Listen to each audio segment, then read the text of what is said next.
अलग अलग समय पर एक ही रैंक और एक ही क्वालिफाइंग सर्विस होते हुए भी पेंशन अलग अलग ना हो, इनको इक्वल कर दिया जाए, इसके लिए इस ओआरओपी को लाया गया।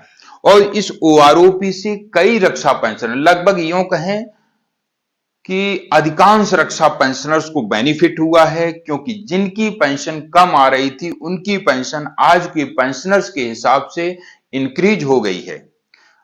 ओआरओपी कैसे मिलेगा? कैसे मिलेगा आपको पता होना चाहिए कि ओआरओपी गवर्नमेंट के द्वारा, वर्तमान समय में जो गवर्नमेंट है, इसी सरकार के द्वारा जुलाई 2014 से इस वन रैंक वन पेंशन को लागू किया गया था। इससे पहले सभी की पेंशन अप और डाउन हुआ करती थी। मान लीजिए उदाहरण के तौर पर कोई सिपाही 15 साल सर्विस करके आए थे सन 80 में, और कोई सिपाही 2010 में 15 साल करके आए थे, तो दोनों की पेंशन में अंतर देखने को मिलता था। यही अंतर को मिटाने के लिए इस ओआरओपी को लाया गया। अब इस ओआरओपी से सभी रक्षा पेंशनर्स को बेनिफिट हुआ है। ये कैसे मिलेगा आप लोगों को जानकारी के लिए बता दें कि प्रत्येक 5 साल में इस वन रैंक वन पेंशन को सरकार के द्वारा लागू किया जाता है। पूरी कमेटी गठित होती है। कमेटी के निर्णय के आधार पर पिछले पेंशनर्स को आज के वर्तमान पेंशनर्स की बेसिक पे का जो अनुपात है दोनों में, वो निकालने पर वो पेंशन आप लोगों को वन रैंक वन पेंशन के जरिए दी जाती है। किनको मिलेगा वन रैंक वन पेंशन? किनको मिलेगा? एक तो जो कलर सर्विस करके रिटायर्ड हो रहे हैं उनको मिलेगा। दूसरा मेडिकल बोर्ड करके जिनको घर भेजा गया है। अब ये मत कहना कि सर 14 साल सर्विस करके फलाना सैनिक भाई रिटायर्ड हुआ है और उसको वन रैंक वन पेंशन का बेनिफिट मिल रहा है।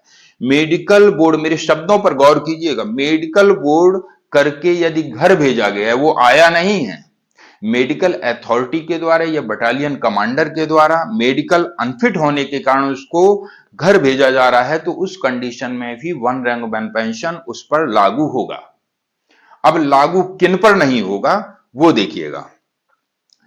प्रीमेचर, जो सैनिक भाई 2014 के बाद में प्रीमेचर आए हैं, ध्यानपूर्वक देखिएगा नहीं तो फिर दोबारा से आप प्रश्न करेंगे।